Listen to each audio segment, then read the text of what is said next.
Karjat police station अंतर्गत 11 February रोजी 77/26 हा एक स्प्लेंडर प्लस मोटरसायकल चोरीचा गुन्हा दाखल झाला होता।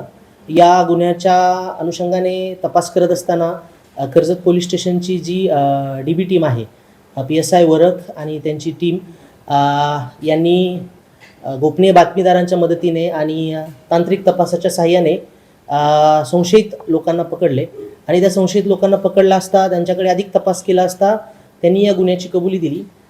या गुन्ह्यामध्ये जवळपास 4 आरोपी सध्या अटकेत आहेत आणि त्यांच्याकडे अधिक तपास केला असता त्यांनी कर्जत पोलीस स्टेशनमधील चोरीस गेलेले 3 मोटरसायकल, ठाणे ग्रामीणच्या 4 मोटरसायकल, ठाणे शहरच्या 2 मोटरसायकल, अशा एकूण 9 मोटरसायकल या आरोपींच्या ताब्यातून आम्ही हस्तगत केलेल्या आहेत आणि ही जी कामगिरी आहे ही रायगड पोलीस दलाची कामगिरी आमच्या जिल्ह्याच्या पोलीस अधीक्षक माननीय आंचल दलाल मॅडम आणि अप्पर पोलीस अधीक्षक श्रीयुत शिवथरे सर यांच्या मार्गदर्शनाखाली ही अतिशय वाखाणण्याजोगी कामगिरी कर्जत पोलीस स्टेशनच्या DB टीमने या ठिकाणी केलेली आहे।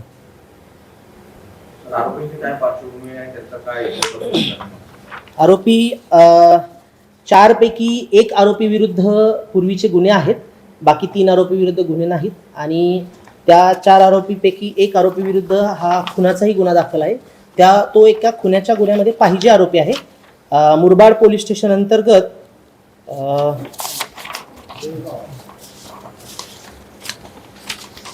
कल्याण पोलीस स्टेशन अंतर्गत गुन्हा नंबर 689/25 हा BNS 103 प्रमाणे जो गुन्हा दाखल आहे त्यामध्ये हा पाहिजे आरोपी आहे।